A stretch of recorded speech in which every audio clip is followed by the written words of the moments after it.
पुन्हा एकदा सर्व शेतकऱ्यांना माझा प्रेमाचा रामराम. मी माझा परिचय देतो. माझं नाव दत्ता लक्ष्मण कंकाळ. तर मी हल्ली रिसोड येथे राहतो, तालुका रिसोड, जिल्हा वाशिम. मित्रांनो, गेल्या 7 वर्षापासून आपण हळद या पिकावर अतिशय जिकरीने काम करत आहे. यामध्ये काही ठिकाणी यश आलं, काही ठिकाणी अपयश आलं.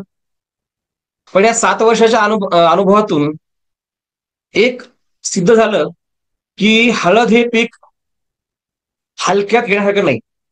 कारण आपण जर हळद हे खादाड पीक आहे आणि या खादाड पिकाला शेतकरी पुरत नाही. खर्च खूप वाढत जातो आणि जर भाव नाही मिळाला तर पुन्हा परेशानी होते. पण या 2 वर्षामध्ये हळदीला जवळपास 10च्या वर भाव आहेत आणि मला असं वाटतं की येणाऱ्या काळात हळदीला भाव राहतील. याचं कारण जागतिक लेवलला हळदी आहे ती एक्सपोर्ट होत आहे. त्यामुळं बाहेर देशातल्या लोकांचं हळदीबद्दलचं महत्व त्यांनी जाणून घेतलेलं आहे. अँटीऑक्सिडंट म्हणून हळद काम करते. कॅन्सर पेशंटला सर्वात गुणकारी अँटी कॅन्सर म्हणून हळदीचं खूप महत्व आहे. त्यामुळे येणाऱ्या काळामध्ये WHO म्हणणं आहे की 2025 पर्यंत घराघरात कॅन्सर होईल आणि या कॅन्सरग्रस्त लोकांना हळद ही अँटी कॅन्सर म्हणून काम करणार आहे. बऱ्याच औषधीमध्ये हळदीचा वापर केला जातो. त्यामुळं येणाऱ्या काळामध्ये हळद उत्पादक शेतकऱ्यांना सोन्याचे दिवस राहतील असं मला वाटतं. शेवटी कसं आहे, भाव आणि म्हणतात मरण आणि भाव कोणाच्या हातात नसतं, त्या पद्धतीनं आपण म्हणायला हरकत नाही. मित्रांनो, आपण जवळपास 7 वर्षामध्ये ज्या गोष्टी अनुभवल्या त्यामध्ये सर्वात मोठा वाटा हा शेतकऱ्यांचा आहे. आणि मला शिकवण्यामध्ये सर्वात मोठा वाटा जर असेल कोणाचा तर तो म्हणजे शेतकऱ्याचा. बघा, शेतकरी हा प्रॅक्टिकल आहे, कारण तो फील्डवर आहे. त्याला माहित आहे की मी काय टाकल्यानंतर मला काय रिझल्ट आला. आणि त्यांच्या अनुभवातून वेगवेगळे प्रयोग करून आम्ही एक शेड्यूल तयार केलेलं आहे आणि हे शेड्यूल आम्ही गेल्या 2 वर्षापासून कंटिन्यू करत आहे. यामध्ये बऱ्याच लोकांना 30 क्विंटल पासून 43 क्विंटल पर्यंत उत्पादन आलेलं आहे. यावर्षी सुद्धा 35 ते 40च्या दरम्यान असणारे जवळपास 150 ते 200 लोक आहेत. कारण जवळपास आपल्याकडे 500 शेतकरी असे आहेत की जे आपल्या पद्धतीनं हळद लागवड करतात. तुम्ही या ग्रुपमध्ये सर्व व्यक्ती नवीन आहेत, जुना कोणीच नाही मला वाटतं.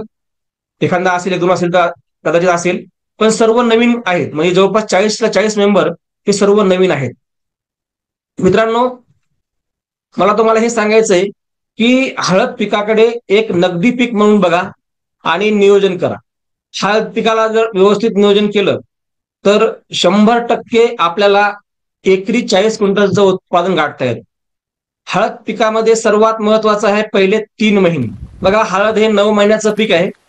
जसं गर्भावस्था आहे, बाळाचे पहिले गर्भावस्थेमध्ये 3 महिने अतिशय सेन्सिटिव्ह असतात आणि हे अतिशय सेन्सिटिव्ह मध्ये जर आपण व्यवस्थित त्या बाळाची काळजी घेतली तर बाळ नंतर 6 महिने जे आहे व्यवस्थित वाढतं. त्याच पद्धतीनं हळद सुद्धा 9 महिन्याचीच आहे आणि पहिले 3 महिने आपल्याला अतिशय काटेकोरपणे नियोजन करणं गरजेचं आहे. आणि हे जर पहिले 3 महिने आपण सक्सेसफुल काढले आणि 3 महिन्यामध्ये आपली हाईट जवळपास 3 फूट राहिली तर 100% आपण सक्सेसफुल झालो असं समजायला हरकत नाही. 3 महिन्यामध्ये आपल्या हळदीला किमान 5 ते 7-8 फुटवे जर असले तर समजायचं आपण जिंकलो. कारण एक फुटवा त्याला एक कंद येतो आणि त्या एका कंदाला 4 ते 5 फण्या लागतात. जर 5 फुटवे तुमच्याकडे असतील तर 25 क्विंटल उत्पादन होते. जर तुमच्याकडे प्रत्येक कंदाला 7 फुटवे असतील तर 35 पर्यंत येते आणि प्रत्येक कंदाला 9 फुटवे असतील तर तुमचं 40+ उत्पादन होते. हा आमचा अनुभव आहे. बघा, जेवढे फुटवे जास्त तेवढं उत्पादन जास्त. आणि हे फुटवे येण्याचा जो कार्यकाळ आहे पहिला 90 दिवसाच्या आतलाच आहे. आणि या 90 दिवसामध्ये जर तुम्ही व्यवस्थित त्याचं अन्नद्रव्य व्यवस्थापन केलं तर तुम्ही नक्कीच सक्सेसफुल होता. आता या सगळ्या गोष्टी जर आपल्याला व्यवस्थित करायच्या असतील तर पहिले 3 महिने आपल्याला काटेकोरपणे जपणं आहे. आणि हे काटेकोरपणा काय आहे ते आपण आपल्या स्लाइडच्या माध्यमातून बघूया. बघा, हळद आणि अद्रक हे दोन्हीही पिके जवळपास 20-19 सारखेच आहेत. त्या दोघांचे अन्नद्रव्य व्यवस्थापन सारखंच आहे, यांचा कार्यकाळ सुद्धा जवळपास सारखाच आहे आणि यांना लागणारे अन्नद्रव्य सुद्धा सारखेच लागतात आणि यांना येणारे सुद्धा रोग हे जवळपास 20-19 सारखेच आहेत. म्हणून हळद आणि अद्रक हे आपण एकत्र घेऊन काम करू शकतो. बघा, आज आपल्यासाठी या ट्रेनिंगमध्ये काय काय आहे बघा. सर्वात पहिले हे की हळद लागवड करताना माती उपचार का करायचा, कसा करायचा त्याबद्दलची माहिती आहे. दुसरा आहे खत व्यवस्थापन, हळदीला किती खत लागतं आणि कोणत्या टप्प्यामध्ये टाकायला पाहिजे त्याबद्दलची माहिती आहे. त्याचबरोबर विद्राव्य खते आणि आळवणी, ज्याला आपण आळवणी व्यवस्थापन म्हणू, आळवणी व्यवस्थापन, असं हे 4 टप्प्यामध्ये आजचं सेशन आहे. आणि हे फक्त आणि फक्त सुरुवातीचं सेशन आहे, संपूर्ण व्यवस्थापन नाही. आपण संपूर्ण व्यवस्थापन हळूहळू घेऊ, कारण एकाच दिवशी जर आपण सगळं घेतलं तर त्याला वेळ जास्त लागेल आणि मी काही असं वरवरचं नॉलेज देतच नसतो, कारण मला माहित आहे की हे तुम्हाला करायचंय आणि करत असताना काय अडचणी येतात हे मी प्रत्यक्ष शेतकरी असल्यामुळे मला या सगळ्या गोष्टीचा अनुभव आलेला आहे. फील्डवर्क जेव्हा करतो आपण तेव्हा सुद्धा बऱ्याच शेतकऱ्याच्या असं असतं की हे असं कसं, याला कसं बुडवायचं, कसं काढायचं, याचं किती घ्यायचं, प्रमाण किती घ्यायचं, या सगळ्या अडचणी येतात. त्यामुळे सर्व एकाच ट्रेनिंग मध्ये घेणं शक्य नाही आणि आपण 3-3, 4-4 तास आपण बसू शकत नाही. हे सगळं घ्यायचं म्हणलं की 4 तास लागतात. तर बघा, पहिलं बघूया आपण की हळद पिकाच्या अवस्था किती असतात. बघा, कुठल्याही पिकाला एकूण 5 अवस्था असतात आणि ह्या 5 अवस्था पार कराव्या लागतात. आता या 5 अवस्था कशा ठरवल्या जातात बघा. पिकाचं वय बघा, ह्या 5 अवस्था कोणत्या आहेत बघा. पहिली अवस्था आहे बाल्य अवस्था. या बाल्य अवस्थेमध्ये सर्वात जास्त लागतो नत्र, ही वाढीची अवस्था असते. दुसरी अवस्था असते तारुण्य अवस्था, यामध्ये स्फुरद आणि पालाश सर्वात जास्त लागतो. तिसरी अवस्था असते पोगंड अवस्था, ही स्फुरद, पालाश आणि हार्मोन्स, म्हणजे या वयामध्ये हे जे पिकाचं वय आहे या वयामध्ये तुम्हाला ग्रोथ प्रमोटर हार्मोन्स द्यावे लागतात. वेगवेगळे बदल या म्हणजे पोगंड अवस्थेमध्ये होत असतात आणि पोगंड अवस्था म्हणजे आपली, जर मुलांची विचार केला आपण तर 15 ते 18 वयापर्यंत जी अवस्था असते वेगवेगळे बदल त्याच्यामध्ये होतात. त्याच पद्धतीने या पिकामध्ये हे वेगवेगळे बदल होतात. फुटवे यायला सुरुवात होते आणि पानाची जाडी वाढायला, कंद भरायला, कंदामध्ये पिलं फुटायला, गर्भावस्थेकडे जायला, ही अवस्था आहे. आणि अशामध्ये तुम्हाला जेवढी ग्रोथ करता येईल तेवढी ग्रोथ आपल्याला करता येईल हार्मोनच्या माध्यमातून आणि वेगवेगळ्या स्फुरद आणि पालाच्या माध्यमातून. चौथी अवस्था जी आहे ती आहे प्रौढ अवस्था. यामध्ये स्फुरद आणि पालाश जास्त लागतो. तसं पाहिलं तर पालाश हा सुरुवातीपासून शेवटपर्यंत लागत राहतो. पहिल्या फक्त बाल्य अवस्थेमध्ये फार कमी लागतो, अतिशय कमी लागतो. पण पालाशचं काम काय आहे की पानाने तयार केलेलं अन्न मुळापर्यंत पोहोचवणे आणि मुळाने तयार केलेलं अन्न पानापर्यंत पोहोचवणे. त्यामुळे पालाश हा नेहमीच लागतो. आपल्याला वाटतं पालाश शेवटी टाकायचा, पण पालाश शेवटी टाकून काही फायदा होत नाही, कारण पालाशचा रोल हा म्हणजे मुळं तयार करण्यापासून, पालाश मुळं तयार करायला मदत करते, पालाश प्रकाश संश्लेषण क्रियेला मदत करते, पालाश मुळाने तयार केलेलं अन्न पानापर्यंत पोहोचवते, पानाने प्रकाश संश्लेषण क्रियेच्या माध्यमातून जे अन्न तयार केलं ते मुळापर्यंत पोहोचवते. आणि ही क्रिया म्हणजे प्लॅन्ट जेव्हापासून जन्माला येतं तो प्लॅन्ट संपेपर्यंत ती प्रक्रिया चालू राहते. त्यामुळं पालाश हा रेग्युलर देणं गरजेचं आहे. त्यानंतर 5वी अवस्था, ज्याला आपण म्हातारपण म्हणूया किंवा आपला ईल्डचा काळ म्हणूया, जिथं आपण उत्पादन घेत असतो, तर हे या ठिकाणी तुम्हाला पालाश जास्त लागतं. कारण काय, वजन, चकाकी, त्यानंतर दाना भरणे किंवा मग त्याला काय म्हणू आपण की याच्यामध्ये कर्क्युमिनचं प्रमाण वाढवणे. याच्यामध्ये दाना म्हणजे कर्क्युमिन आहे हळदीमध्ये, तर कर्क्युमिनचं प्रमाण वाढवणे, ह्या सगळ्या गोष्टी या 5 अवस्थेमध्ये आपल्याला जावं लागतं. ह्या 5 अवस्थेमध्ये पहिल्या ज्या 3 अवस्था आहेत त्यापैकी पहिल्या ज्या 2 अवस्था आहेत, ह्या 2 अवस्था खूप महत्वाच्या आहेत. आणि ह्या कशा ठरवायच्या बघा. आता त्याचा कार्यकाळ काय ठरवायचा बघा. ही जी अवस्था आहे तर पिकाचे वय, आता आपलं हळद हे पीक 9 महिन्याचं आहे, म्हणजे 275 दिवस भागिले 5 म्हणजे 55 दिवसाची एक अवस्था होती. पहिली अवस्था 1 ते 55 दिवस, दुसरी अवस्था 55 ते 110 दिवस, तिसरी अवस्था 110 ते 165 दिवस, चौथी अवस्था 165 ते 220 दिवस आणि पाचवी अवस्था 220 ते 275 दिवस. या 5 अवस्थेमध्ये आपल्याला जे पाहिजे ते जर आपण व्यवस्थित अन्नद्रव्य व्यवस्थापन केलं तर आपण हळदीच्या 40 क्विंटल प्लस उत्पादनाकडे जाऊ शकतो. पण आपलं नेमकं होते काय की सांगणारे भरपूर आहेत आणि शेतकऱ्याला काही कळत नाही. तसं पाहिजे शेतकऱ्याला भरपूर कळतं, पण जे कळायचं ते कळत नाही. शेतकरी एवढा सध्या गोंधळून गेलेला आहे की त्याला कोणाचं ऐकावं हा प्रश्न पडलेला आहे.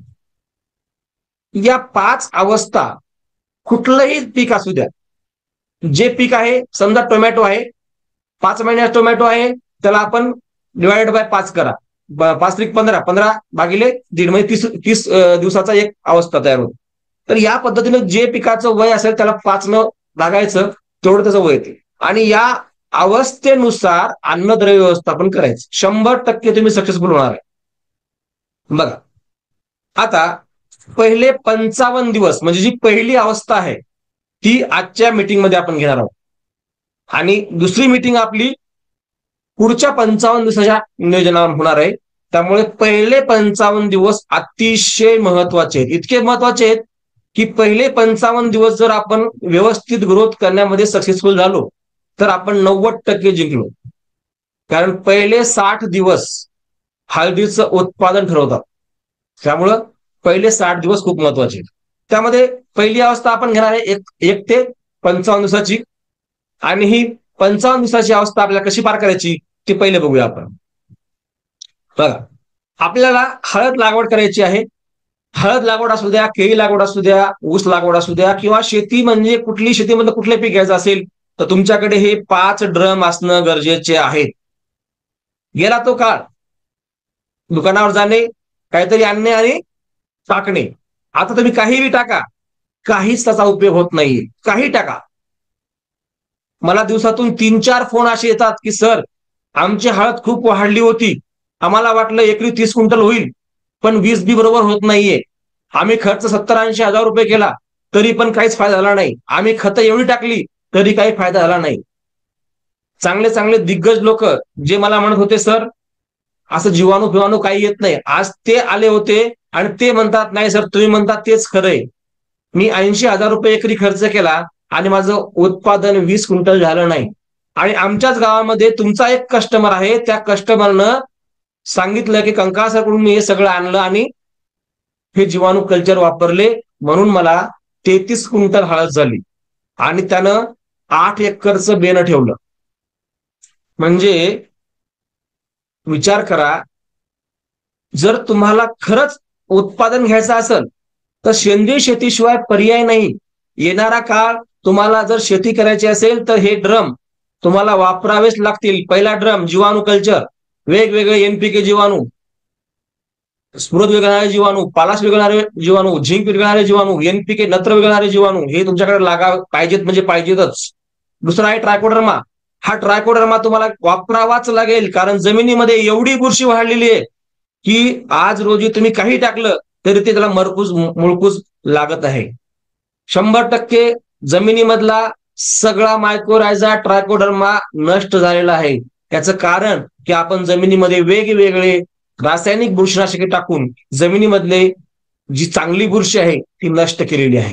आणि ही जर जमिनीमध्ये आपण जर बुरशी नष्ट केली तर ती टाकावी लागेल. कारण ट्रायकोडर्मा नुसतं बुरशीनाशक म्हणून नाही तर ट्रायकोडर्मा आपल्या जमिनीचं आरोग्य पण दुरुस्त करते. ट्रायकोडर्मा आपल्या जमिनीतला पीएच कमी करते. वाढला पीएच असेल तर ट्रायकोडर्मा आपला पीएच कमी करते. कारण ट्रायकोडर्मा 3 प्रकारचे ऍसिड स्त्रोत असतो आणि त्या 3 प्रकारच्या ऍसिडमुळे जमिनीचा पीएच कमी होत असतो. त्याचबरोबर मायक्रोरायझा काय करते, आजूबाजूला जे अन्नद्रव्य पडलेलं आहे जे मुळाच्या कक्षेबाहेर नाही, कारण त्याला काय लांब लांब मुळं नाहीयेत. हळदीचे मुळं किती असतात, 6 इंचापेक्षा जास्त नसतात. जास्तीत जास्त 1 वीत. चांगली जर जमीन भुसभुशीत असेल तर 1 वीतीपेक्षा म्हणजे 1 फुटापेक्षा जास्त मूळ नसते. आणि 1 फुटाच्या कक्षेच्या बाहेर जर अन्न असेल तर ते पिकाला उपलब्ध होत नाही. आपल्याकडे बॅक्टेरिया नाहीये, इलेक्ट्रिक कंडक्टिव्हिटी नाहीये, इसी नाहीये, मग हे एकमेकांकडे आकर्षित होत नाही. त्यामुळं मायक्रोरायझा काय करतो, या सर्व स्वतःच जाळ तयार करतो आणि या जाळ्याच्या माध्यमातून या मुळांना अन्न पुरवतो आणि मुळापासून हा सुक्रोज घेत असतो. म्हणजे हा मायक्रोरायझा तुम्हाला काय करतो, अन्न उपलब्ध करून देतो. त्याचबरोबर मायक्रोरायझा काय करतो, मायक्रोरायझा हा मुळाच्या कक्षेबाहेरील जे पाणी आहे ते मुळाला आणून देतो. जर बाहेरून पाणी नाही भेटलं तर जमिनीमध्ये खोलवर 50 फुटापर्यंत खाली जाऊन तो काय करतो, आपल्या झाडाला पाणी पुरवत असतो. त्याचबरोबर जीवामृत, आपण जीवामृत कसं बनवायचं पुढे बघणार आहोत. जीवामृत हे जमिनीसाठी अमृत आहे आणि हे आपण बनवायलाच पाहिजे. थोडीशी मेहनत आहे, पण फुकटामध्ये तुम्हाला एनपीके जीवाणू मिळतात, फुकटामध्ये तुम्हाला वेगवेगळे जीवाणू मिळतात. 33 कोटी जीवाणू या जीवामृतामधून मिळतात. त्यामुळं हे जीवामृत बनवायला पाहिजे. बनवण्याची पद्धत तुम्हाला कळाली पाहिजे, तरच चांगलं होते. नाहीतर मग आपल्याला यापासून खूप त्रास होतो. कसं द्यायचं हे पण तुम्हाला माहिती असलं पाहिजे, त्यामुळे पुढे पाहणार आहोत. आणि एक ड्रम जो असतो तो म्हणजे आळवणी करण्यासाठी. हे सगळे जीवाणू आपल्याला ज्या ड्रम मधून टाकायचे तो ड्रम वेगळा असला पाहिजे. आणि हे 5 ड्रम ज्याच्याकडे आहेत तोच शेती करू शकणार आहे. नाहीतर इथून पुढे शेती करणं हे खूप खूप खर्चाचं काम होणार आहे. 90% शेतकरी सध्या शेती सोडण्याच्या मार्गावर आहेत, कारण त्यांना शेती परवडत नाही. त्याचं कारण काय, की महागाई एवढी वाढलेली आहे. युरियाचा, डीएपीचा आणि वेगवेगळ्या रासायनिक खताचा जो किमती आहेत ती गगनाला पोहोचल्यात. आणि जमिनीमध्ये एवढंच सगळं पडून आहे, नत्र, स्फुरद, पालाश. हवेमध्ये 78% नत्र आहे, तरी पिकाला नत्र टाकावं लागतं का, कारण जमिनीमध्ये जीवाणू नाहीयेत. या सगळ्या गोष्टीसाठी आपल्याला ही काळाची गरज आहे. तुम्हाला सेंद्रिय शेतीकडे वळणं गरजेचं आहे. त्यानंतर बघा, पहिला आहे आपलं माती उपचार. कारण माती उपचार केल्याशिवाय जर हळद लावली, तर गेल्या वर्षी बऱ्याच लोकांनी बिना माती उपचाराची हळद लावली तर त्यांची कंदसड, ज्याला उणी म्हणतो आपण, उणी लागली, हुमणी लागली, वेगवेगळ्या गोष्टी झाल्या, बुरशी लागली, करपा आला. त्यामुळे माती उपचार खूप महत्वाचा आहे. बघा, माती उपचारामध्ये सगळ्यात महत्वाचं काय आहे, की मातीमध्ये असलेले वेगवेगळे हानिकारक बुरशी, वेगवेगळे कीटक, वेगवेगळ्या गोष्टी, म्हणजे जसं की पीएच आहे, मातीचा पीएच आहे, जर जास्त वाढला असेल तर आपल्याला आपले जीवाणू टाकून आपण त्याला मेंटेन करू शकतो. किंवा आपलं ऍग्री एटीट्यूड टाकून आपण मेंटेन करू शकतो. गुळ, दूध, ताक याचा वापर करून आपण आपला मातीचा पोत दुरुस्त करू शकतो. मातीचा ऑर्गॅनिक कार्बन, मातीमध्ये असलेला 45% मिनरल, 25% हवा, 25% पाणी आणि 5% ऑर्गॅनिक कार्बन, ह्या सगळ्या गोष्टी व्यवस्थित करण्यासाठी आपल्याला मातीमध्ये उपचार करणं गरजेचं आहे. आणि आपलं जे पीक आहे याला सुरक्षित ठेवण्यासाठी माती उपचार करणं गरजेचं आहे. जसं आपण बीज उपचार करतो त्याच पद्धतीने माती उपचार करणं सुद्धा गरजेचं आहे. आपल्याकडे 3 महिने आपल्याला पिकाला मातीमध्ये ठेवायचंय. आपलं हे जमिनीतलं पीक आहे आणि जमिनीमधलं पीक जर आपल्याला व्यवस्थित काढायचं असेल तर माती आपली निरोगी असणं गरजेचं आहे. आता माती उपचार करणे काय गरजेचं आहे, मातीमध्ये निर्जंतुकीकरण करणं होते. मातीमध्ये असणारे अंडे, उपद्रवी कीड नष्ट करण्यासाठी आपल्याला माती उपचार करायचा आहे. मातीमध्ये असणारी बुरशी नष्ट करण्यासाठी आपण याच्यामध्ये ट्रायकोडर्मा वापरणार आहेत. मातीमध्ये आपल्याला माती एकदम भुसभुशीत करण्यासाठी ऑप्शन करता राहावा, मातीमध्ये पांढऱ्या मुळाची वाढ चांगली व्हावी यासाठी आपल्याला मातीमध्ये माती उपचार करणं गरजेचं आहे. आता बघा, माती उपचार करायचा कधी. आता तुम्हाला हळद लागवड करायची, एक्झाम्पल घेऊया आपण, की तुम्हाला 15 मेला हळद लागवड करायची, एक्झाम्पल घेऊया.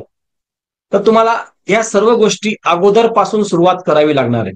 का करावी लागणार आहे, कारण आपले जेवढे बी जीवाणू आहेत हे बनवण्यासाठी आपल्याला 8 ते 10 दिवस लागतात.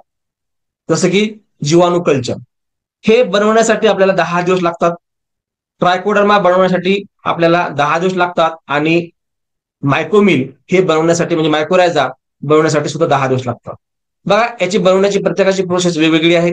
आपलं जीवाणू कल्चर यामध्ये 8 प्रकारचे जीवाणू आहेत. त्यामध्ये नत्र विरघळणारे 3 जीवाणू आहेत, स्फुरद विरघळणारा जीवाणू आहे, पालाश विरघळणारा जीवाणू आहे, झिंक विरघळणारा जीवाणू आहे, डिकम्पोजर आहे आणि सुडोमोनास आहे. आता याचं बनवायचं कसं, 200 लिटर पाणी घ्यायचं, 2 किलो गुळ घ्यायचा, 2 लिटर ताक घ्यायचा आणि एकत्र करायचं आणि 8 दिवस सकाळ संध्याकाळ हलवायचं आणि 9व्या दिवशी आपल्याला हे वापरायचं.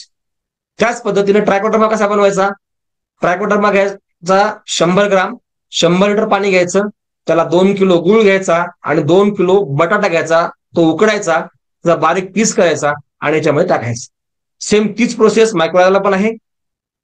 मायक्रोरायझा घ्यायचा 100 ग्राम, 100 लिटर पाणी घ्यायचं, 2 किलो गुळ घ्यायचा आणि 2 किलो बटाटा घ्यायचा, उकडायचा, तो बारीक करायचा आणि त्याचं द्रावण करायचं, 8 दिवस ठेवायचं आणि 9व्या दिवशी वापरायचं. आता हे वापरायचं कसं? तुम्ही ट्रायकोडर्मा, मायक्रोरायझा आणि सॉइल नॅसर हे एकत्र करून वापरू शकत नाही. तसं वापरलं तर काही फरक पडत नाही, पण यातला ट्रायकोडर्मा याच्यामधल्या सुडोमोनासला त्रास देतो, त्यामुळं तसं करणं नको. तुम्ही मायक्रोरायझा दोन्ही सोबत वापरू शकता, काही अडचण नाही. पण शक्यतोवर 1-2 दिवसाचा अंतर ठेवून आपल्याला माती उपचार करायचा आहे. 15 मेला आपल्या हळद लावायची, 8 ते 10 दिवसामध्ये चालू झाले तर तुम्ही 9व्या दिवशी सोडून दिलं, 10वा दिवस सोडून द्या, 11व्या दिवशी पुन्हा टाका, 12 दिवस सोडून द्या, 13व्या दिवशी टाका, 13 दिवस सोडून द्या, 14व्या दिवशी टाका आणि 15व्या दिवशी म्हणजे 15 मेला तुम्ही हळद लागवड करायला सुरुवात करा.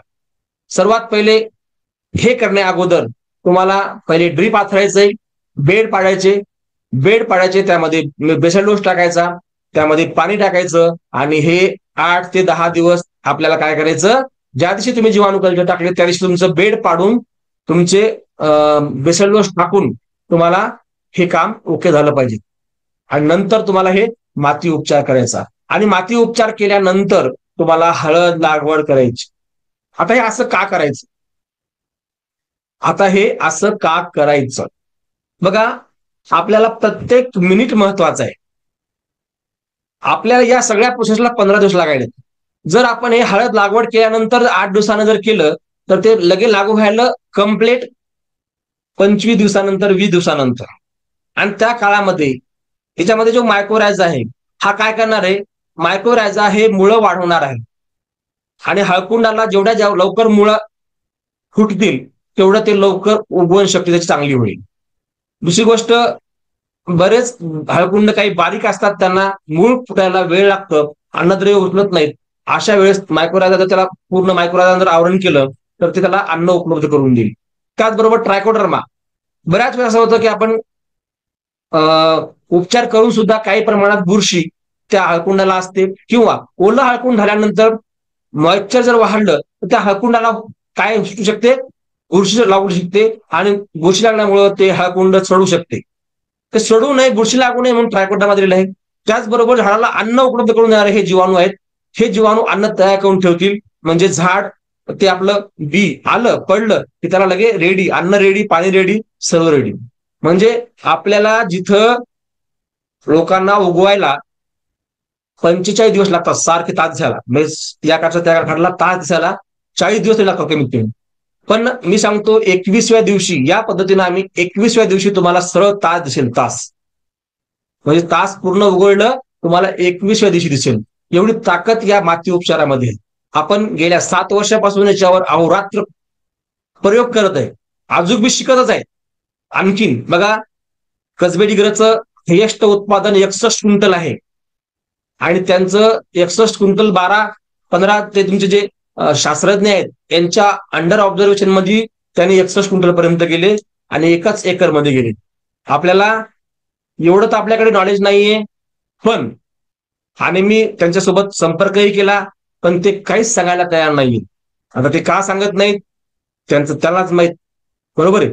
पण आपण प्रयोग करून सक्सेस होऊया, काही अडचण नाही, नाही सांगितलं काय चालते, पण प्रयोग करून आपण सक्सेस होऊया.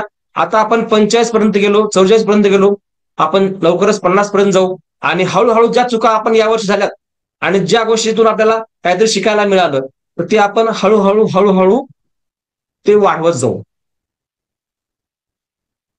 चल, आता दुसरं आहे जीवामृत. सगळ्यात महत्वाचं, जीवामृताशिवाय तुम्हाला उत्पादन मिळणे शक्यच नाही. कारण जमिनीमधला ऑर्गॅनिक कार्बन जर टिकून ठेवायचा असेल तर जीवामृत कंपल्सरी. कसं बनवायचं ते? वडाखालची माती घ्या, पिंपळाखालची घ्या, लिंबाखालची घ्या, उमराखालची घ्या, कारण हे सगळे झाडं 24 तास ऑक्सिजन देत असतात आणि ज्या ठिकाणी 24 तास ऑक्सिजन असतो त्या ठिकाणी बॅक्टेरियल कॉलनी खूप असते. बॅक्टेरियल कॉलनी म्हणजे त्या मातीमध्ये जीवाणूंची संख्या भरपूर असते आणि ते 2 किलो जीवाणू त्या 2 किलो मातीमध्ये 200 करोड जीवाणू असतात आणि हे 200 करोड जेव्हा आपण या ड्रम मध्ये टाकतो आणि त्याला शेण, गोमूत्र आणि गूळ, बेसन पीठ हे सगळं टाकतो, तेव्हाच ते ऍक्टिव्ह होतात आणि आपण त्या सर्व जीवाणूला आपल्या शेतामध्ये वावरण्यासाठी टाकत असतो. म्हणून हे बनवण्यासाठी 2 किलो वडाखालची माती घ्यायची, बेसन घ्यायचं 2 किलो, बेसन हरभऱ्याच्या डाळीचं घ्या किंवा तुरीच्या डाळीचं घ्या, शक्यतोवर ते मार्केटमधलं बेसन घेऊ नका.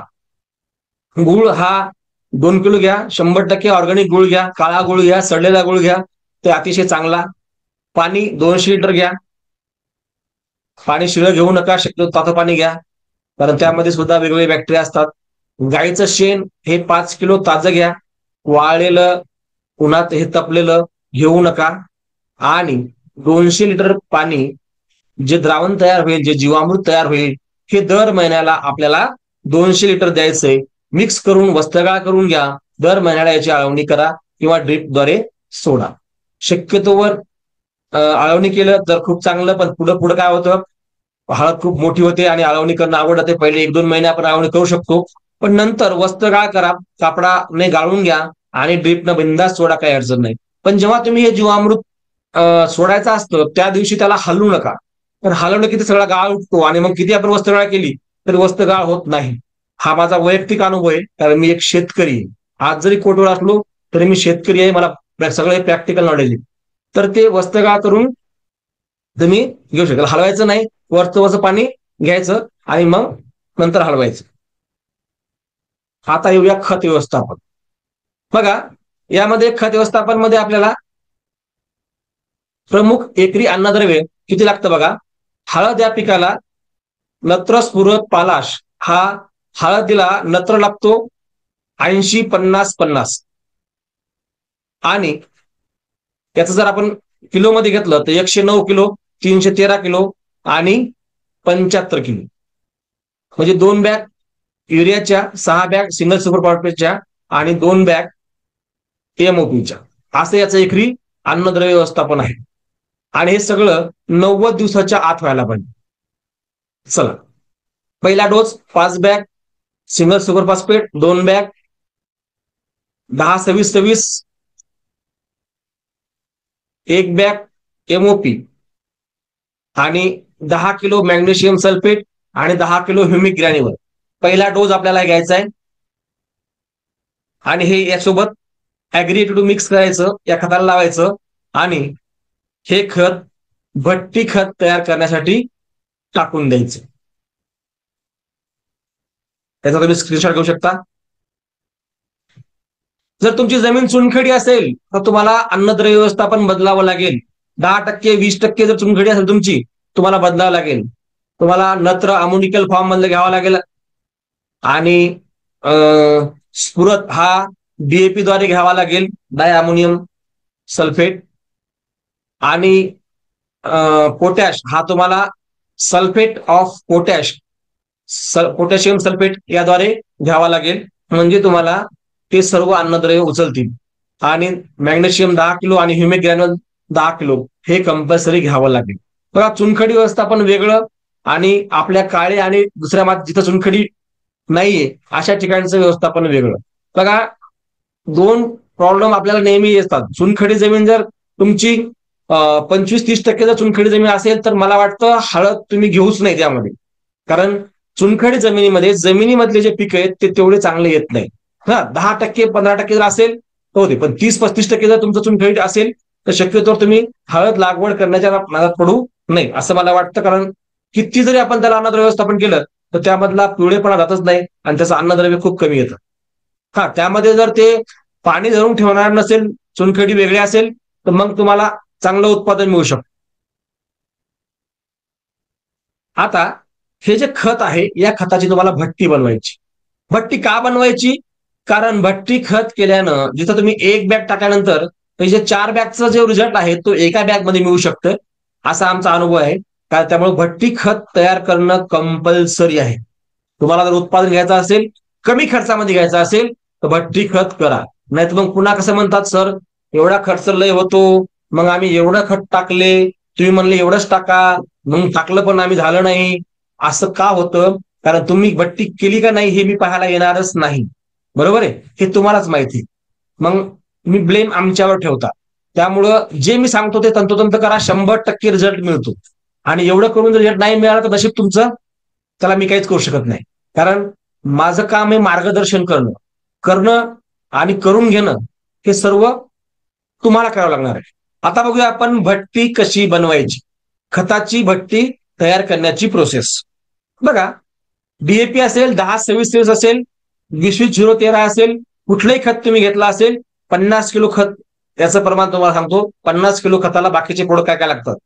पोटॅशियम ह्युमेट 1 किलो लागते. चांगल्या क्वालिटीचं असलं तर 500 ग्राम सुद्धा चांगलं. बरोबर आहे. याचं काम काय, इलेक्ट्रिक कंडक्टिव्हिटी वाढवते, म्हणजे इसी म्हणतो आपण जमिनीचा. त्याचबरोबर 5 किलो ह्युमिक ग्रॅन्युअल हे जीवाणू ऍक्टिव्ह करण्यासाठी. यामध्ये ह्युमस आहे, ह्युमिक आहे. ह्युमस आणि ह्युमिकमुळे ऑर्गॅनिक कार्बन वाढतो, आणि ऑर्गॅनिक कार्बन वाढला तर जीवाणू ऍक्टिव्ह होतात. कारण ऑर्गॅनिक कार्बन हे जीवाणूचं अन्न आहे. हे अन्न मिळाल्यामुळं जीवाणू ऍक्टिव्ह होतात.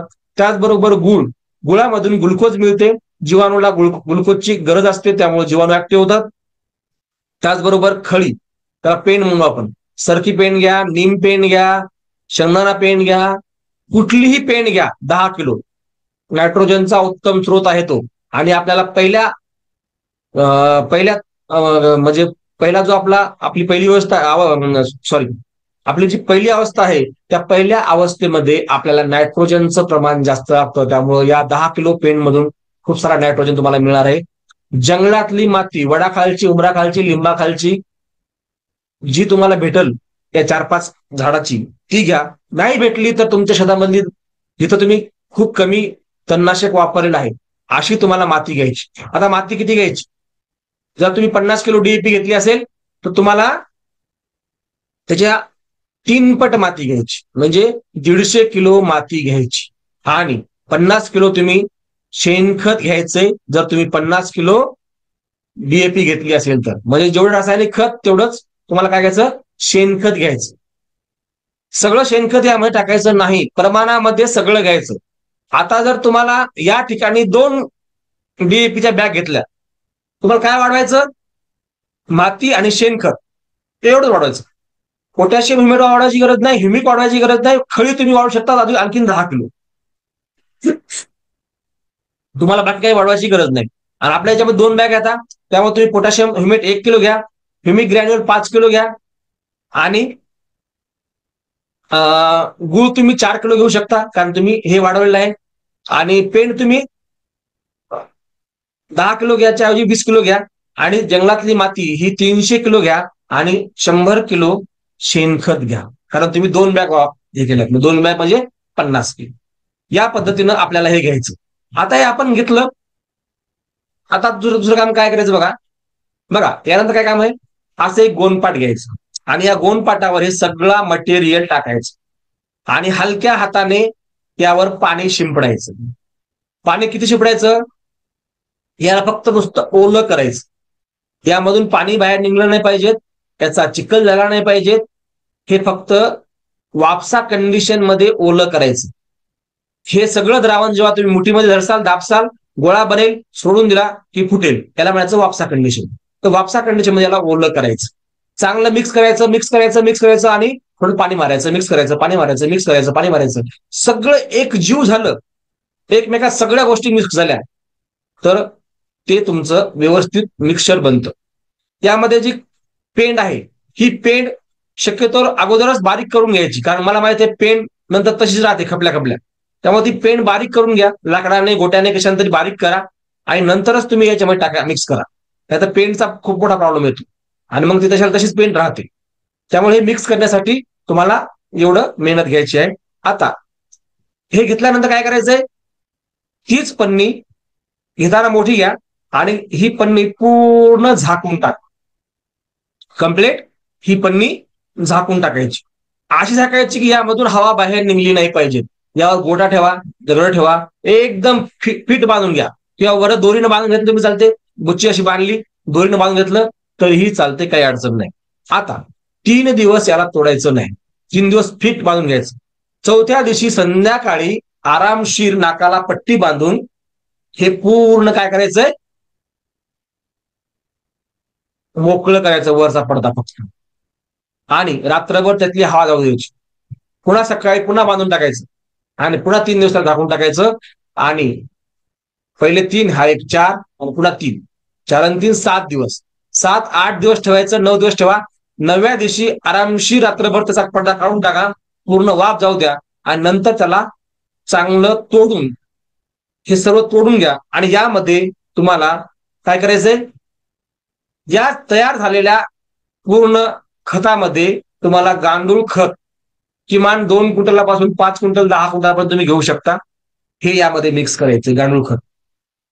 आता हे कुठे मिळेल, यासाठी तुम्ही बेड तयार करायला सुरुवात करा. 3,000 रुपयात बेड आणि गांडूळ सगळंच मिळते. प्रत्येकाकडे गांडूळचं बेड असलं पाहिजे, आणि गांडूळचं बेड असेल तर तुम्ही व्यवस्थित गांडूळ खत स्वतः तयार करू शकता. वर्मी वॉश मध्ये सर्वात जास्त नायट्रोजन आहे.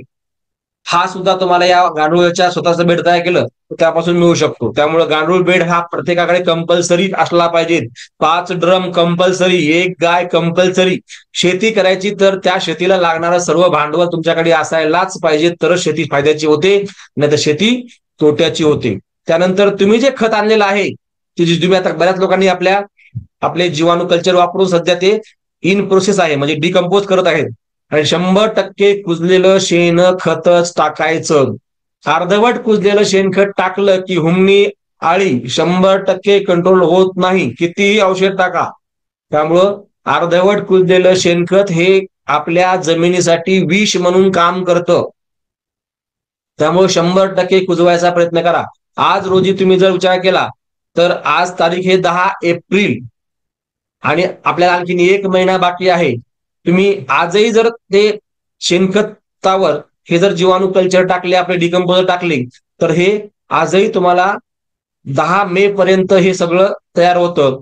आणि 15 मे ला आपल्याला लागवड करायची. 15 मे ते 15 जूनच्या दरम्यान आपल्याला लागवड करायची आहे. त्यामुळं तुम्हाला आणखीन वेळ गेलेली नाहीये. तुमचं जे खत आहे त्या खताला 100% कुजवण्याचा प्रयत्न करा.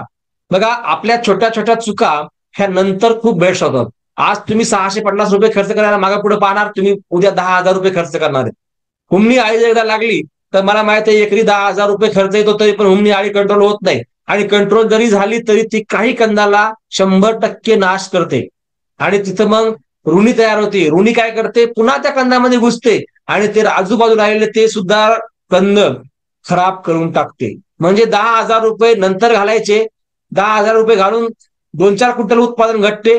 आज 4 क्विंटल म्हणलं तर 60,000 रुपयाचं आहे. मग हे 650 लय का 60,000 रुपये लय, हे तुम्ही बघा. त्यामुळं हे शक्यतोवर ज्यांना खरंच उत्पादन घ्यायचं असेल तर प्रत्येक गोष्ट काटेकोरपणा केली तरच उत्पादन मिळणार आहे. कुठेतरी चुकला तर 100% हुकला. मग म्हणून नका सर तुम्ही म्हणलं 40 क्विंटल उत्पादन कुठे गेलं, हे तुमचं कारण आहे. कुठे चुकला तुम्हाला माहिती आहे, मला माहित नाही. मी तुमच्याकडे पाहणार नाही, माझ्या काय तुमच्या शेतावर कॅमेरा बसवलेला नाहीये, बरोबर आहे. हे माझं काम आहे तुम्हाला सांगणं. या पद्धतीने करा. करसाल तर बेस्ट, नाही करसाल तर आणखीन बेस्ट. कारण मी कोणाकडून काय तुम्हाला शिकवण्याचे पैसे घेत नाही, म्हणून मला माझ्यावर काही जिम्मेदारी नाही. मी तुम्हाला फ्री ऑफ कॉस्ट हे नॉलेज वाटत आहे. त्यामुळं तुम्हाला करायचंय म्हणून करा, मला करायचं नाहीये. तुम्ही जर जे काटेकोरपणेपणा करते, आता बघा माझ्याकडे 500 लोक आहेत, 500 पैकी असे धरून चला की 40च्या वर किती लोक आहेत, 50 लोक बी नाहीत, बरोबर आहे. मग हे 50 लोक का, बाकीच्या लोकांची काय जमीन खराब आहे का, नाही. पण हे 50 लोक जसं शेड्यूल दिलं त्या पद्धतीनं हँडल करतात, आणि त्या पद्धतीने हँडल केल्यामुळे त्यांना उत्पन्न येते. काही काही लोक असे आहेत की त्याची जमीन खूप खूप खराब आहे, पण ते 33 पर्यंत गेलेत. त्यांचं म्हणणं आहे की सर आम्ही 12-15च्या वर कधीच गेलो नाही, पण तुमच्या या काटेकोर नियोजनामुळे आम्ही 30-35 पर्यंत गेलो. म्हणजे याचा अर्थ काय, जमीन महत्वाची नाहीये, तुमचं पाणी महत्वाचं नाहीये. तुमचं महत्वाचं आहे की तुम्ही वेळेवर कोणती गोष्ट कशा पद्धती करता, काटेकोरपणे नियोजन कसं करता, हे खूप महत्वाचं आहे. त्यामुळे आपल्याला हे सगळं एकत्र करायचंय. शेणखत 2 ट्रॉली घ्या किंवा 1 ट्रॉली घ्या, गांडूळ खत 2 क्विंटल कमीत कमी, आणि 5-10 क्विंटल जेवढं तुम्हाला वाटतं तेवढं तुम्ही घेऊ शकता. हे एकत्र करायचं आणि हे सर्वच्या सर्व कुठं टाकायचं, बेडवर टाकायचं आणि माती आड करायचं. आता माती आड कसं होईल, पहिली एक पद्धत आहे. तुम्ही काय करा, तुमच्याकडे जर बैल असतील तर बैलाने ते दोन नरसळ्या भेटतात बघा, दोन नरसळ्या. त्या नरसळ्या ओढायच्या बैलानं, बरोबर बांधायचं, दोन दांडात बैल चालतात, बरोबर नरसळ्या वळली तर एका एका माणसाने पेरून टाकायचं. नाही तर काय करायचं, पहिले डवऱ्याचे 2 तास ओढायचे आणि त्या डवऱ्याच्या 2 तासात खोल ओढायचे आणि त्याच्यामध्ये हे टाकायचं. आणि जेव्हा तुम्ही हळद टाकता त्यावेळेस ते त्या डवऱ्या रेषा ओढतो आपण, त्या रेषामध्येच तुम्ही हळद टाकायची आणि दोन्ही बुजून घ्यायचं, म्हणजे खतं बुजायचं आणि हळद बी बुजायची. एक ऑप्शन. तिसरं ऑप्शन काय आहे की तुम्ही जेव्हा 2 तासानं रेषा ओढतात त्या रेषेमध्ये पहिले खत टाकायचं, बुजून घ्यायचं आणि पुन्हा डबल त्या याच्यावर थोडासा भर लावायचा. तर तुमच्याकडे ते हे असेल, त्याला तुम्ही रेझर म्हणतो आपण, रेझर मारायचं, पुन्हा पूर्ण बुजून जाते. आणि नंतर मग रेझर मारल्यानंतर पुन्हा डबल त्याच्यावर उघडं टाकून डवरं फिरवायचं आणि पुन्हा रेषा ओढायच्या आणि पुन्हा त्यामध्ये पुन्हा लागवड करायची. अशा 2-3 पद्धती आहेत. तुम्ही तुमच्या पद्धतीने कुठलीही करा, तुम्ही माझ्यापेक्षा खूप हुशार आहात. चला, आता नायट्रोजनचा स्त्रोत.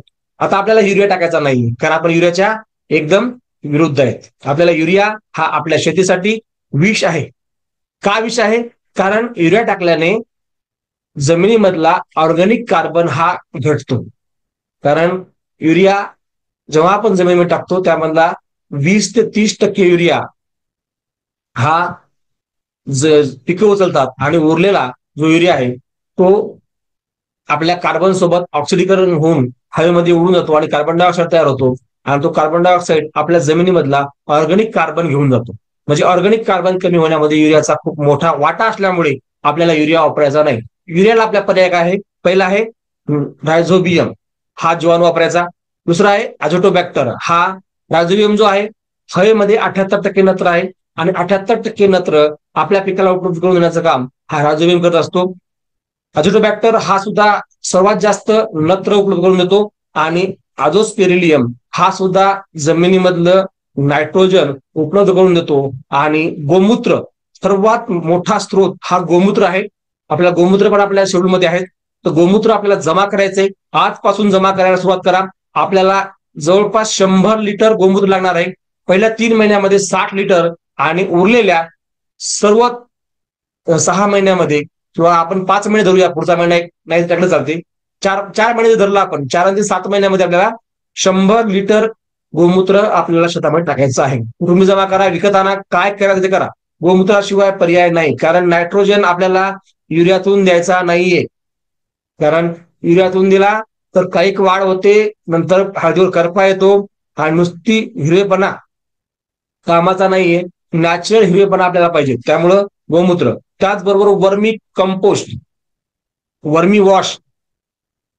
बघा, प्रत्येकानं आपल्या शेतामध्ये जर स्वतः गांडूळचा प्रकल्प उभा केला किंवा गांडूळ बेड लावलं तर त्यामधून तुम्हाला दर महिन्याला 10 लिटर कमीत कमी आणि जास्तीत जास्त 20 लिटर सुद्धा मिळू शकतं. पण 10 लिटर तुम्हाला वर्मी वॉश मिळतं. आणि हे वर्मी वॉश जर तुम्ही 10 लिटर जर एका एकला सोडलं तर एवढं, म्हणजे NPK आलं, मायक्रोड्राय आलं, 16-17 प्रकारचे अन्नद्रव्य त्यामध्ये सर्व आहेत. त्यामुळे ते सुद्धा आपल्याला करायचं आहे. कारण सहज उत्पादन निघत नाही, खूप खूप घासावे लागते, तेव्हा तुम्हाला हे 100% 40+ उत्पादन निघतं. कारण कोणी घेतलं असतं आतापर्यंत मग उत्पादन. चला, आता बेने प्रक्रिया करताना काय करायचे? बेने बाहेर काढायचे. पहिली गोष्ट, बेने बाहेर काढले की आपल्याला एक ड्रम घ्यायचा, त्यामध्ये 50 लिटर पाणी घ्या, 100 ml किंवा 200 ml ऍग्रिएटेड टाकायचंय, नीम ऑइल 250 ml टाकायचंय आणि ट्रायकोडर्मा 50 लिटर, जे द्रावण तुम्हाला तयार केलेलं आहे ते 50 लिटर ट्रायकोडर्मा तुम्हाला या बेने प्रक्रिया करताना वापरायचं आहे. आणि त्यामध्ये तुम्ही जे बोरीमध्ये बांधलेले 50 किलो असेल किंवा 20 किलो असेल किंवा जे काय असेल ते, तर ती बोरीच्या बोरी टाकायची, काही वेळ भिजवायची आणि बाहेर टाकायची, 5-10 मिनिट ठेवायची आणि बाहेर काढायची. पुन्हा संपलं की पुन्हा ट्रायकोडर्मा 50 लिटर, पुन्हा 50 लिटर पाणी असं टाकत राहायचं आणि हे तयार करून बेनं भिजवून काढायचं. बाहेर काढल्यावर बेनं व्यवस्थित त्याला सावलीला सुकू द्यायचं, उन्हामध्ये ठेवायचं नाही. आणि नंतर हे बेनं लागवड करायची. त्यामुळे काय होणार? नीम ऑइल आहे, अंडी असतील जमिनीतले सर्व नष्ट करणारे, आळ्या नष्ट करणारे, त्याचबरोबर बुरशी पण नष्ट करणारे. ट्रायकोडर्मा असल्यामुळं ट्रायकोडर्माचं काम काय आहे? ताजी ताजी बुरशी नष्ट करणे, है का नाही? त्याला तर खूप मोठा आहार मिळतो. तर त्यामुळे ट्रायकोडर्मा टाकणं आणि सर्व बुरशी नष्ट होणं सगळंच होते. आणि आपल्या ट्रायकोडर्माचा काउंट हा नॉर्मल काउंट असतो 90+. आपल्या ट्रायकोडर्माचा काउंट हा 190, सॉरी, आपल्या ट्रायकोडर्माचा काउंट हा 167 आहे. त्याचा रिपोर्ट माझ्याकडे आहे. 167 काउंट असलेला ट्रायकोडर्मा असल्यामुळे आपल्याला 100% निवांत राहायचं, बिंदास टाकून जायचा, काही अडचण नाही. आता हळद लागवड करताना काही गोष्टी आपल्याला पाळायच्यात. पहिली गोष्ट, हे बेड आहे, त्या बेडवर तुम्हाला हळद लागवड करायची. दोन्ही साईडना अशी झिकझॅक पद्धतीने हळद लागवड करा. आणि या दोन याच्यातलं अंतर 6 इंचापासून 9 इंचापर्यंत ठेवा.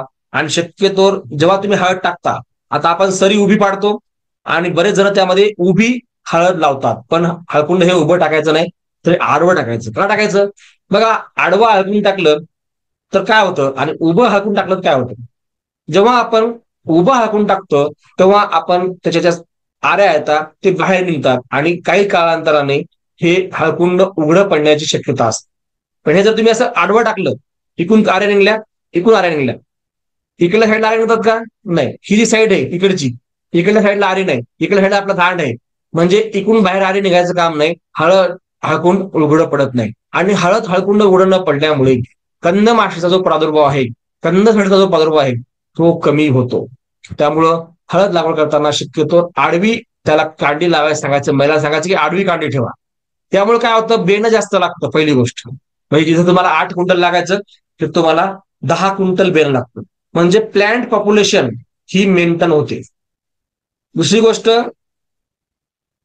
बाहेर आपली फणी जात नाही किंवा कंद बाहेर जात नाही, त्यामुळं कंद माशी लागत नाही. म्हणून आपल्याला लागवड करताना ही एक काळजी घ्यायची आहे. इकडल्या साईडला आपला दांडा असतो. आता येऊया अळवणी व्यवस्थापन, खूप महत्वाचं आहे. अळवणीवर सगळा खेळ आहे. अळवणी म्हणजे काय? ड्रिचिंग. बघा, आपण जेवढं आपल्या या पिकाला जास्त खायला देऊ तेवढं हे उत्पादन जास्त होतं. कारण मी तुम्हाला सुरुवातीला म्हटले की हे खादाड पीक आहे.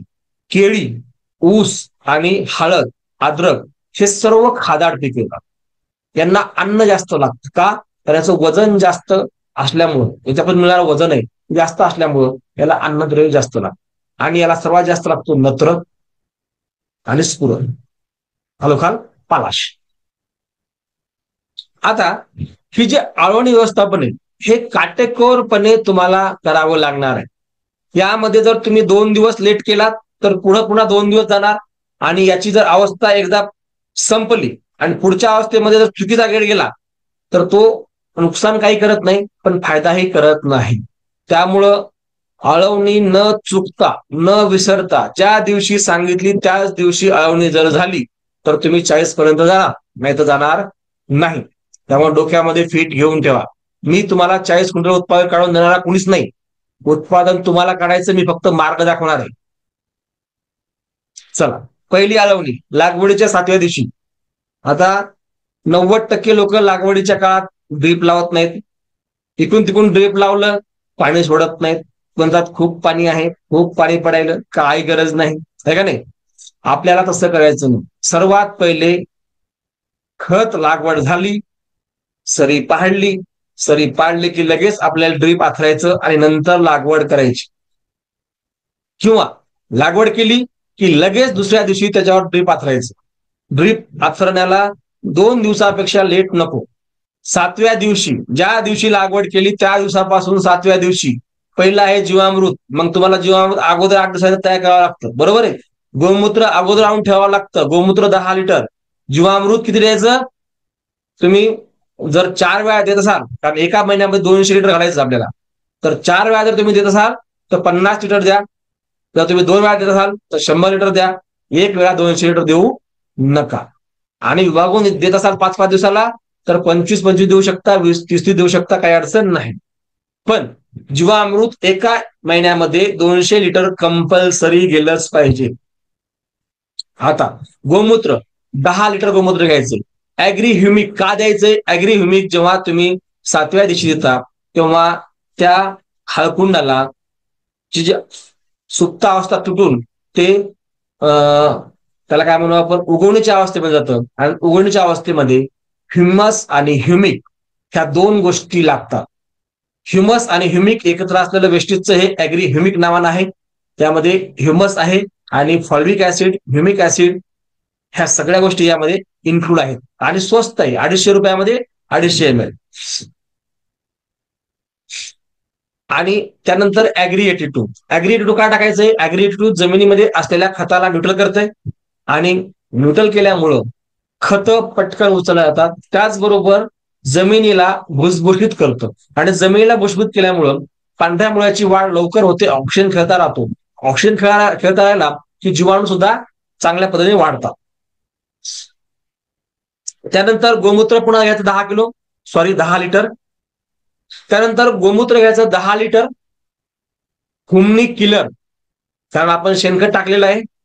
शेणखतामध्ये जमिनीमध्ये गेलं की 15 दिवसानंतर त्यामध्ये पाणी जर चांगला पडल्या गेला किंवा पाणी गेल्या गेलं तर त्यामध्ये अंडी तयार होतात किंवा जी अंडी असतात ती पुढच्या अवस्थेमध्ये जात असतात. त्याला लार्वा अवस्था, पुपा अवस्था अशा 4-5 अवस्था असतात. तर लगेच ते पुढच्या अवस्थेमध्ये जात असतात. त्यामुळं आपल्याकडे जे हुमणी किलर नावाचा प्रोडक्ट आहे हा त्या ठिकाणी जर आपण सोडला तर हे सुद्धा जीवाणू आहेत आणि हे जीवाणू काय होतात? मल्टिप्लाय होतात आणि हे मल्टिप्लाय झालेले जीवाणू अंडी असेल, हुमणीची आळी असेल, पतंग असेल, या सगळ्यांना ते मारून नष्ट करतात. म्हणजे हुमणी होऊच नये यासाठी आपल्याला अगोदरच प्रबंध करणं गरजेचं आहे. हुमणी झाल्यावर तुमच्याकडे हुमणासूर असेल, टेंटासू असेल, खूप सू आहेत, आहे नाही? सगळे सुसुहा करतात, ते काही ठेवत नाहीत. जीवाणू ठेवत नाहीत, बुरशी ठेवत नाही, काही ठेवत नाही. पण आपल्याला हे जीवाणू पण महत्वाचे आहेत, हे आपल्याला मारायचे नाहीत. त्यामुळं आपल्याला हुमणी किलर हा जैविक प्रोडक्ट वापरायचा आहे. संजीवनी हे 14 प्रकारच्या फळाचा अर्क यामध्ये आहे आणि यामध्ये आपण वेगवेगळे बाकीचे सुद्धा पेटेंट टाकलेले आहेत. ज्या दिवशी तुमच्या हातामध्ये हे पडेल त्या दिवशी तुम्हाला कळेल की याची काय पॉवर आहे ते. संजीवनी आपल्याला 1 लिटर टाकायचं आहे याला. आणि निमधन आपलं जे 10,000 ppm निंबोळी अर्क आहे हे आपल्याला 15व्या दिवशी जमिनीतून सोडायचं. म्हणजे आणि सोडायचं किती? 250 ml च्या वर सोडायचं नाही निमधन, कारण हे पॉवरफुल निमधन आहे. 250 ml च्या वर सोडायचंच नाही. त्या ठिकाणी आपण 1 लिटर दिलेलं आहे, पण 1 लिटरची गरज नाही. आता रोप लागवडीनंतर 15व्या दिवशी आपल्याला जे आपण सोडणार आहे हुमणी किलर याचं आपल्याला सुद्धा मल्टिप्लाय करायचंय, कारण जीवाणू आहेत मल्टिप्लाय होणं गरजेचं आहे. त्यामध्ये पहिले घ्यायचं 200 लिटर पाणी, हुमणी किलर 1 लिटर घ्यायचं आणि यामध्ये 2 किलो गूळ टाकायचा आणि हे रात्रभर ठेवायचं किंवा 2 दिवस ठेवलं तर खूप चांगलं. 2 दिवसापेक्षा जास्त ठेवायचं गरज नाही.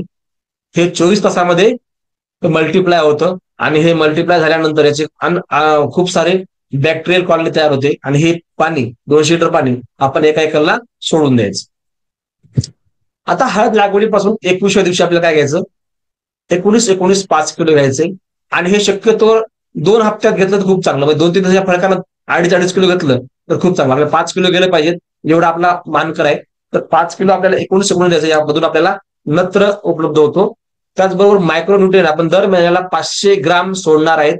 यामध्ये कॉम्बी G2 घ्या आणि 19 शक्यतो महाफीड कंपनीचं घ्या, खूप चांगलं आहे. रिझल्ट पण चांगले आहेत. आपण हे वापरतो बाकीच्या पेक्षा, बाकी मीठ वापरल्यापेक्षा हे चांगलं आहे. त्याचबरोबर ऍग्री 82 हे वेस्टीज कंपनीचं 500 ml 250 ml घ्या आणि मायक्रोन्यूट्रन पुष्पक कंपनीचं घ्या किंवा महापीडचं घ्या किंवा कुठलंही घ्या, चांगलं तुम्हाला जे वाटते ते घ्या, काही अडचण नाही. आणि हे सर्व 21व्या दिवशी आपल्याला ड्रिपनं सोडायचं. जेव्हा तुम्ही हे 21व्या दिवशी ड्रिपनं सोडसाल त्या दिवशी तुम्हाला सगळी उगवण शक्ती झालेली दिसेल. आणि हे जर तुम्हाला 21व्या दिवशी जर तुम्हाला तास दिसायला लागलं तर समजायचं तुम्ही पहिली पायरी जिंकला. आणि 21 दिवस झालेत आणि तुम्हाला असं वाटायला की काहीच नाही, एकही कोंब दिसतं, तर तुम्ही फेल झाला. तुम्ही कुठे चुकलात? पहिली गोष्ट कुठं चुकू शकता?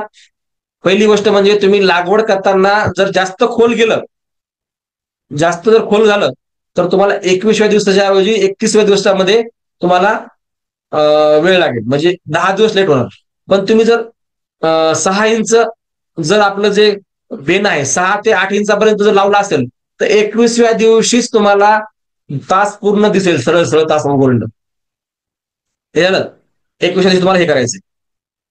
त्यानंतर लागवडीनंतर 30व्या दिवशी काय करायचंय?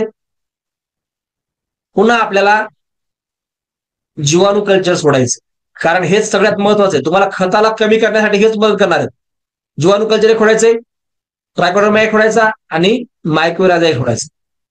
म्हणजे पहिला आपण लागवडीच्या अगोदर घेतलं, त्यानंतर कम्प्लीट 30व्या दिवशी आपण एक डोस घेतलेला आहे. कारण हे पहिले 3च डोस महत्वाचे आहेत. प्रत्येक महिन्याचा एक डोस असा 3 महिन्याचे 3 डोस खूप महत्वाचे आहेत. यामध्ये जर परफेक्शन असेल तर हे जीवाणू 100% पिकाला जेवढं लागतं तेवढं अन्नद्रव्य देणार आहेत. जेवढे फुटवे आपल्याला काढायचे तेवढे फुटवे काढणार आहेत. जेवढे पानं आपल्याला आणायचे तेवढे पानं आणणार आहेत. जेवढे कंद तयार करायचे तेवढे कंद तयार करणार आहेत. त्यामुळं 100% याला न चुकता आपण याला द्यायचं आहे. आता हे तुम्हाला 3व्या दिवशी द्यायचं म्हणजे तुम्हाला 20व्या दिवशी याचं द्रावण टाकावं लागेल, तेव्हा ते तुम्हाला 10व्या दिवशी तयार होईल. नाही तर कंकाळ असताना सांगितलं 3ऱ्या दिवशी काय द्या मग आता आपल्याला बनवायला 10 दिवस लागणार. असं करायचं नाही. त्यामुळं हे पॉकेट आपण देतानाच 2-2 पॉकेट दिलेले आहेत. याचं कारणच ते की सुरुवातीला आपल्याला हे सगळे पहिले आपण तयार केले, 10 दिवस तयार करायला लागतात, डबल 20 दिवसांनी पुन्हा आपल्याला तयार करायला टाकायचंय आणि कम्प्लीट 30व्या दिवशी हे गेलंच पाहिजे. त्याचं कारण काय? कारण आपल्याला अन्नद्रव्यामध्ये खंड पडू द्यायचा नाही. जेवढे जास्त जीवाणू तेवढं अन्न जास्त तयार करणार, जेवढं जास्त अन्न असणार तेवढं मुळे जास्त अन्न खाणार. सरळ सरळ सोपं गणित आहे. जेवढं अन्न खाऊ घालसाल तेवढं तुम्हाला पिकाचं उत्पादन होईल. कारण हे खादाड पीक आहे आणि याला जेवढं देसाल तेवढं तुम्हाला ते वापस देतं. मग एकरी 61 क्विंटल जर कसबे डिग्रस वाले जर जातात, त्याचं कारण काय की त्यांनी त्या हाकुंडाला शांत बसू दिलेलं नाही. बरोबर आहे. त्याचं कारण काय की त्याला 24 तास अन्न खाऊ घातलं, वापसा कंडिशन ठेवली व्यवस्थित. कारण वॉटर मॅनेजमेंट खूप महत्वाची. आणि पाणी देताना एक लक्षात घ्या की पाणी हे वापसा कंडिशन मध्ये द्या. उगं तुमच्याकडे जास्त पाणी आहे म्हणून किती तास मोटर चालू ठेवू नका, कारण जास्त पाणी हे सुद्धा हानिकारक आहे. पाणी हे वापसा कंडिशन मध्ये द्यायचं. मी माझ्या ट्रेनिंग मध्ये हे वॉटर मॅनेजमेंट मध्ये हेच सांगतो नेहमी. वापसा कंडिशन काय असतं ते किती दिवसांनी द्यायला लागतं, 8 दिवसाचं शेड्यूल काय असतं वापसा कंडिशनचं. त्या ट्रेनिंग मध्ये आपण ह्या सगळ्या गोष्टी घेत असतो. आणि ज्यांनी ट्रेनिंग केली नसेल त्यांनी येणाऱ्या 1 तारखेला म्हणजे पुढच्या महिन्यातल्या 1 तारखेला आपली ट्रेनिंग आहे, त्या ट्रेनिंग मध्ये तुम्ही बसू शकता. कारण ट्रेनिंग केल्याशिवाय हे भट्टी खत काय आहे, ते कसं वापरायचं, किती टक्के नत्र किती लागू होतो, स्फुरत किती लागू होतो, पालास किती लागू होतो, कोणत्या खत जमते कोणत्या जमत नाही, हे सगळे जीवाणू काय आहेत, मायक्रोरायझा काय आहे, ट्रायकोडर्मा काय आहे, सुडोमोनास काय आहे, हे सगळ्या गोष्टी जर तुम्हाला शिकायच्या असतील तर कंपल्सरी 300 रुपये पुढे जात नाहीत. आपण सहज बसलो तर आपण 100-200 रुपयाचा नाश्ता करतो आणि आपल्या कोर्सची किंमत फक्त 300 रुपयेच आहे. आणि या 300 रुपयात तुम्ही लाख मोलाचं नॉलेज घेऊ शकता. त्यामुळे हे कोर्स करा. ज्यांना हा कोर्स करायचा आहे त्यांनी आपल्या नंबरवर हाय करा, मी त्याला आणखी डिटेल पाठवेल. बघा, लागवडीच्या 47व्या दिवशी, लागवडीच्या 37व्या दिवशी जीवामृत आपल्याला टाकायचंय 50 लिटर टाका, 100 लिटर टाका. गोमूत्र पुन्हा 10 लिटर टाकायचे आणि ऍग्री 82 ऍग्री ह्युमिक हे 250 ml आपल्याला सोडायचे आहे. गोमूत्र पहिले आपण 10 टाकलं, हे 10 झालं 20. बरोबर आहे. आणि याच्यामध्ये तुम्ही आणखीन वाढू शकता. तुम्ही 10च्या ऐवजी तुम्हाला असं गोमूत्र शिल्लक असेल तर 20 लिटर टाका. Best of the best. 20 litre असेल तर एकदम चांगली. पण उगं आहे म्हणून 100 लिटर गोमूत्र सोडलं असं जमणार नाही. 2 महिन्यामध्ये तुम्ही 40 लिटर सोडू शकता, यापेक्षा जास्त नको. कारण आता 37 म्हणजे जवळपास आपला 1.5 महिना झालेला आहे. लागवडीच्या 45व्या दिवशी तुम्हाला पुन्हा जीवामृत 100 लिटर, गोमूत्र 10 लिटर, संजीवनी 1 लिटर आणि ओरॉन तुम्हाला 500 ग्राम 45व्या दिवशी तुम्हाला सोडायचं आहे. आणि हे महापीडचंच घ्या, अॅग्रिसियाचं घ्या किंवा तुमच्याकडे जी चांगली कंपनी ते. असं काय नाही मी महापीडचा काय, मी कोणाच कंपनीचा काही मालक नाही किंवा कोणा कंपनीचा नोकर पण नाही. मला जे चांगलं वाटतं ते मी तुम्हाला सांगत राहतो. चला, यानंतर लागवडीच्या 55व्या दिवशी तुम्हाला ऍग्री 82 ह्युमिक आणि कॅल्शियम नायट्रेट. त्या कॅल्शियम नायट्रेट सोबत बरेच गोष्टी रिॲक्शन देत असतात, त्यामुळे कॅल्शियम नायट्रेट आपण एकटं घेतलेलं आहे. त्यामधलं ह्युमिक बी रिॲक्शन करत नाही आणि ऍग्री 82 बी रिॲक्शन करत नाही. त्यामुळे या तिघाचं आपण कॉम्बिनेशन करून 55व्या दिवशी आपल्याला हे द्यायचं आहे. आणि 60व्या दिवशी तुम्हाला जीवामृत, गोमूत्र आणि मॅग्नेशियम सल्फेट 25 किलो हे आपल्याला ड्रीप मधून सोडायचं आहे. अशा प्रकारे आपला 55 दिवसाचा जो हा कार्यकाळ आहे तो या ठिकाणी संपतो.